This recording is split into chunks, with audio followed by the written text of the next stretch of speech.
আসসালামু আলাইকুম, আমি রুনা ব্লগস এন্ড কিচেন থেকে বলছি। আজকে আপনাদের জন্য গরুর মগজ নিয়ে আসছি, মানে ব্রেন, যেটা আমি রান্না করে দেখাবো।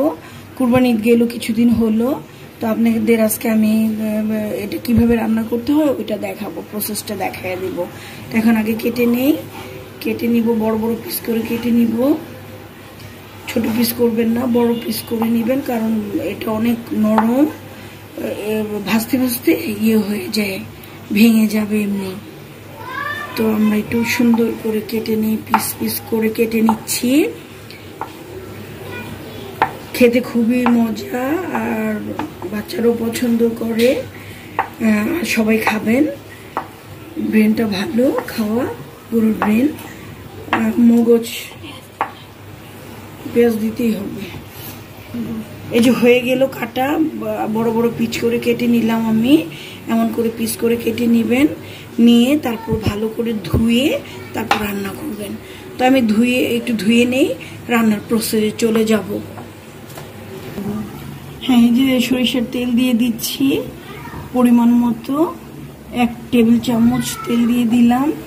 এখন এটাতে আমি পেঁয়াজ দিয়ে দিব। পেঁয়াজ একটু বেশি দিব, কারণ ব্রেন একটু পেঁয়াজ বেশি দিলে খেতে মজা লাগে। তো আমি পেঁয়াজ দিয়ে দিলাম 1 কাপের মতো। 1 কাপ পেঁয়াজ দিয়ে এখন আমি এটাকে একটু ভালো করে ভেজে নিব পেঁয়াজগুলোকে। আপনার ইচ্ছে করলে ওই আলু কুচি কুচি করেও ব্রেনের সাথে দিতে পারেন, ওইটা আলাদা একটা মজা। তো আলু নেই বলে আজকে দিচ্ছি না, নাহলে আলু দিয়ে দেখা যায় আপনাদের, এটা আলু দিয়ে করা যায়, খেতে খুব মজা লাগে। তো যাই হোক, আমার পেঁয়াজটা একটু লাল, ভালোই লাল করবো, একটু বেরেস্তা টাইপের, বেরেস্তা না, একটু হালকা ইয়েতে থাকবে। আর সরিষার তেল দিয়ে রান্না করে রাখলে তো অনেক মজা হবে। তো আমি পেঁয়াজটাকে একটু লাল লাল করে নিচ্ছি। এরপর আমি সব মশলা আস্তে আস্তে এর মধ্যে দিয়ে দেব। পেঁয়াজগুলো আমার লাল লাল হয়ে আসছে। এখন আমি 3টা তেজপাতা দিয়ে দিলাম, দিয়ে দিব গরম মশলা আস্ত, বেশি কিছু দিব না। এলাচ দিয়ে দিলাম, দারচিনি দিয়ে দিব, লং দিলাম 2টা, দারচিনি দিয়ে দিলাম ছোট ছোট করে কয়েক পিস, 5-6 পিস। তারপরে দিয়ে দিব হলো আমি মশলা। এই যে 1 টেবিল চামচ মশলা দিয়ে দিচ্ছি, 1 টেবিল চামচ মশলা দিয়ে দিলাম। কষায় নিই, একটু ভালো করে কষিয়ে নিয়ে তারপরে আমি একটু ভালো করে কষিয়ে নিচ্ছি। তারপরে আমি ব্রেনটাকে দিয়ে দিব। হ্যাঁ, মশলাটা আমার কষানো হয়ে গেছে। এখন আমি মগজগুলো দিয়ে দিব। এখানে কোনো পানি দেওয়ারই প্রয়োজন নাই, মগজ অনেক দ্রুত হয়ে যায়। আর এভাবে রান্না করবেন, একদম মাংসের মশলা যা যা লাগে সবই মগজের মধ্যে দিতে হয়, তা না হলে মজা লাগে না। তো আমি আস্তে আস্তে সব মশলা এটাতে দিতে থাকবো। আমি মরিচের গুঁড়ো দিব, জিরার গুঁড়ো দিব। তো জিরার গুঁড়ো দিয়ে দিলাম আমি একটু বেশি, 1 চা চামচ। হলুদ দিয়ে দিব আমি 1/2 চা চামচ। তারপর মরিচ দিব হলো আমি সমান করে 1 চা চামচ। পরে ঝাল না হলে আর একটু ঝালের ব্যবস্থা করবো। তো আমি একটু মিক্সড করে নিচ্ছি, এগুলো মিক্সড করে নিচ্ছি। এই তো আমি দেখেন মগজ রান্না প্রায় হয়ে আসছে। এখন এটাকে আমি একটু ভালো করে ভেজে নিব। মগজটা একটু ভাজা করলে খেতে মজা লাগে। আপনারা কখনোই কিন্তু পানি দিবেন না মগজে, পানি দিলে মগজের যে স্বাদটা ওটা চলে যায়। এভাবে রান্না করবেন। দরকার হলে তেল একটু বেশি দিবেন, যার একটু ইচ্ছে হবে যে একটু মগজটা একটু রাখবেন, ঝোল রাখবেন, তারা একটু তেলটা দিবেন, কিন্তু পানি দিবেন না। মগজে পানি দেওয়ার কোনোই প্রয়োজন নাই। তো যাই হোক, আমি রান্না করে ফেলতেছি, মগজ রান্না হয়ে যাচ্ছে প্রায়। এখন শুধু আমি আস্ত কিছু কাঁচামরিচ এর মধ্যে দিয়ে দিব, কারণ এখানে আমি গুঁড়ামরিচ দিয়েছি, ধনে দিয়েছি, জিরা দিয়েছি, সবই দিয়েছি। তো এখানে আমার আর দরকার নাই। আর মগজ অতিরিক্ত ঝাল মগজ কিন্তু খেতে ভালো লাগে না। মগজটা পরিমাণ মতো ঝাল হলে খেতে মজা লাগে, মাংস ঝাল হলে মজা লাগে, কিন্তু মগজ অতিরিক্ত ঝাল হলে খেতে এত সুস্বাদু লাগে না। এই যে আমি কিছু কাঁচামরিচ দিয়ে দিলাম, এটা শুধু ফ্লেভারের জন্য আর কিচ্ছু না, ফ্লেভারের জন্য। এখন আমি কিছু 5 মিনিটের মতো রেখে দিব চুলার উপরে, একটু ফ্লেভার হবে, এরপর আমি নামিয়ে পরিবেশন করব। হয়ে গেল মগজ রান্না, মগজ ভুনা, রান্না না ভুনা, মগজ ভুনা করে ফেললাম। আর আমি কিন্তু একদম গলায় ফেলি নাই মগজটা, অনেকে মগজটাকে গলায় ফেলে, একদম মানে ইয়ে করে ফেলে, আমি একটু আস্তে আস্তে রেখেছি। এটাও খেতে খুবই মজা, আপনারা এইভাবে করে খাবেন। আর হলো যার যতটুকু ঝাল দেওয়ার প্রয়োজন সে ততটুকু ঝাল দিয়ে খাবেন। আমার রান্না ডান, আমি এখন এটা পরিবেশন করব এবং আপনাদের দেখাবো। আমি এখন দেখাবো গরুর মাংসর ঝুরা, মানে গরুর মাংসের ঝুরা হয়ে গেছে, ওইটাকে কিভাবে আপনারা রান্না করে খাবেন ওটা দেখাবো। তো আমি পেঁয়াজ দিয়ে দিলাম অনেকগুলো,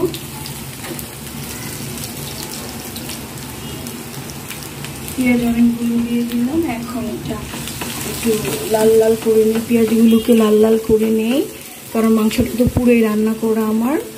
এখন শুধু আমি পেঁয়াজগুলোকে একটু লাল লাল করে তারপর এটার মধ্যে আমি ঝুরা মাংসগুলো সব দিয়ে দিব। আমি কিন্তু ঈদের দিন বেশি করে মাংস রান্না করেছিলাম, সেটাকে ঝুরা করার জন্য। আলাদাভাবে ঝুরা মাংস সেটা আলাদা মজা, আর রান্না করা ঝুরা মাংস সেটা আলাদা মজা। তো যাই হোক, আমি ঝুরা মাংসটা আপনাদের দেখাচ্ছি। আর এদিক দিয়ে আমি বসিয়ে দিচ্ছি হলো মিষ্টি কুমড়া, এদিক দিয়ে বসিয়ে দিই। হ্যাঁ, আমি এদিক দিয়ে মিষ্টি কুমড়াটা বসিয়ে দিই, এদিকে পেঁয়াজটা লাল লাল হতে থাকুক। মিষ্টি কুমড়ার জন্য আমি মিষ্টি কুমড়া ভাজিতে সবসময় তেজপাতাটা ইউজ করি, গরম মশলা ইউজ করি আস্ত আর কি, এটা খেতে মজা লাগে, একটা তেজপাতা ফ্লেভার চলে আসে। তো যাই হোক, এটাতে আমি দিয়ে দেবো হলো আদা রসুন বাটা, এই এক টেবিল চামচ দিয়ে দিলাম রসুন বাটা। তারপরে দিব হলো মিষ্টি কুমড়োগুলো দিয়ে এটার সাথে ভেজে নেবো। আমি মিষ্টি কুমড়ো এভাবে ভেজে নেবো আর ঢেকে দিব। এখন আমি এটার মধ্যে সব মশলা আস্তে আস্তে দিব হলো লবণ, পরিমাণ মতো লবণ দিব, মানে হাফ চামচ লবণ দিলাম, হাফ চা চামচ লবণ দিয়ে দিলাম। তারপর সামান্য একটু মরিচের গুঁড়া দিব, কারণ মিষ্টি কুমড়া আসলে কাঁচামরিচ দিয়ে তো রান্না করা হয়েছি, তো আমি ওকে একটু গুঁড়া মরিচ দিয়ে দিয়েছি কালারের জন্য, কালারটা সুন্দর আসবে। আর হলুদ দিয়ে দিলাম, মানে হাফ চা চামচ হলুদ, হাফ চা চামচ মরিচের গুঁড়া দিয়ে দিলাম। আর দিয়ে দিব হলো জিরা একটু বেশি দিব, কারণ জিরাটার ফ্লেভার আসবে। জিরা দিয়ে দিলাম সমান করে 1 চা চামচ, জিরা দিয়ে দিলাম সমান করে 1 চা চামচ। এখন আমি একটু নেড়ে চেড়ে পরে ঢেকে দিব এটাকে, এদিক দিয়ে এটা হতে থাকবে, ওদিক দিয়ে আমার আমি ওদিক দিয়ে ঝুরা মাংসের প্রসেসটা আপনাদের দেখাবো। ঈদের দিন 1 পাতিল ভরে মাংস রান্না করেছিলাম, মাংসগুলো এখন ঝুরা হয়ে গেছে। ওই মাংসটাকে আমি ঝুরা মাংস প্রসেসটা করে দেখাবো। ঝুরা মাংসটা যে ভেজে খেলে কি মজা লাগে সেটা আপনারা করে খাবেন অবশ্যই, এবং বলবেন যে কি সুস্বাদু। তো আমি মাংস দিয়ে দিচ্ছি ফ্রাই প্যানে, আমি দিয়ে বলবো।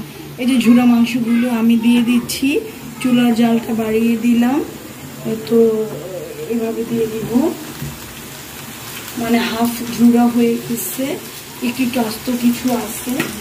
তো যাই হোক, এভাবে আমি ঝুরা মাংসটাকে করে নিব। এটা খেতে খুবই মজা, কারণ এটার মধ্যে সব মশলা দিয়ে আমি মাংসটাকে রান্না করেছি। তো এখন শুধু এটাকে আমি পেঁয়াজ দিয়ে সুন্দর করে রান্না করে ভেজে নিয়ে তারপর আপনার জিরা দিব আর মরিচ আস্ত দিয়ে দিব, জিরা দিব আর মরিচ আস্ত দিয়ে দিব। হ্যাঁ, এখন আমি এটাকে নেড়ে চেড়ে নিই। এখানে আমার আর কিছু দেওয়ার দরকার নাই, এখানে আমার সবই দেওয়া আছে। এখন শুধু আমি এটা একটু নেড়ে চেড়ে ভালো করে একটু ভেজে তারপরে লাস্টের দিকে একটু জিরা দিব আর কাঁচামরিচ আস্ত দিয়ে দিব, হয়ে যাবে আমার ঝুরা মাংস রান্না। আপনারা যদি আলাদাভাবে করতে চান সেটা করতে পারেন, কিন্তু এটার মজা হলো আলাদা। এটা আপনি রান্না করে ঝুড়োটাকে আবার ভাজতেছেন, আবার ফ্রাই করে নিচ্ছেন। এটা টেস্টটা যে কি মানে আপনি কি বলবো, খেয়ে দেখবেন যে কি মজা। তো যেভাবে আমি রান্না করছি ঠিক ওইভাবে রান্না করে দেখবেন। আর যারা মানে রান্না করতে পারেন না এখনও, তাকে এইভাবে করে নেবেন, ইজি হয়ে যাবে আপনাদের জন্য। হয়ে গেল আমার মিষ্টি কুমড়া ভাজি, মানে ভাজা করলাম। এইভাবে আপনারা মিষ্টি কুমড়াটা ভাজবেন, সবাই কী করে ভাজেন। তো এইভাবে কুচি কুচি করে আপনারা আদা রসুন তো দিবেনই, সাথেও তো জিরা দিবেনই, আর হলো তেজপাতা গরম মশলা দিয়ে দিবেন। খেতে অনেক মজা লাগে, তেজপাতার একটা ফ্লেভার আসে, অনেক ভালো লাগে খেতে। আর যদি একটু মিষ্টি কুমড়াটা তো ঝাল এত বেশি খায় না মানুষ, অনেকে একটু মিষ্টি মিষ্টি খেতে চায়। তো মিষ্টি কুমড়াটা যদি মিষ্টি না হয় তাহলে একটু চিনি দিয়ে দেবেন সামান্য, দেখবেন খেতে অনেক মজা লাগবে। মানে একটু মিষ্টি মিষ্টি ঝাল ঝাল লাগবে, ফ্লেভারটাও ভালো লাগবে, আর হলো খেতেও অন্যরকম একটা টেস্ট চলে আসে। সবাই কিন্তু পাকা মিষ্টি কুমড়া কিনে নিয়ে আসে শুধু মিষ্টি হওয়ার জন্য। তো যাই হোক, আমার মিষ্টি কুমড়া অলরেডি হয়ে গেছে, এখন এটাকে আমি বেড়ে ফেলবো। এটা আমার ডান। এখন এটা আমি একটা পাত্রের মধ্যে নিয়ে নেব। আর ওদিক দিয়ে আমার ঝুরা মাংসটাও হয়ে গেছে, ওখানে আমি কিছু কাঁচামরিচ দিয়ে দিব আর জিরার গুঁড়া দিয়ে দেবো। আর জিরার গুঁড়া দিয়ে দেবো, মাংস যখন রান্না করেছি তখনও দিয়েছি, কিন্তু এটা একটু আলাদা দিলে মজা লাগে। এক চা চামচ দিয়ে দিলাম জিরার গুঁড়া।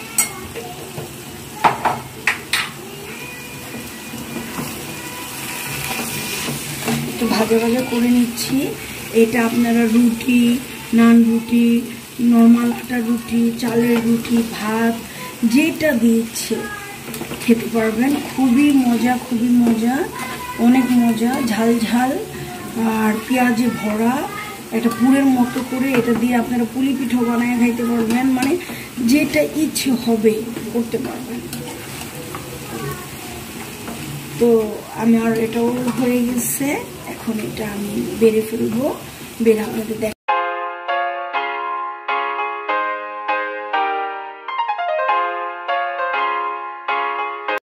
আমি সব রান্না করে ফেললাম। এটা হলো মাংস ঝুড়া, আর এটা হলো ব্রেন বা মগজ, যাই বলেন, আর এটা হলো মিষ্টি কুমড়া ভাজি।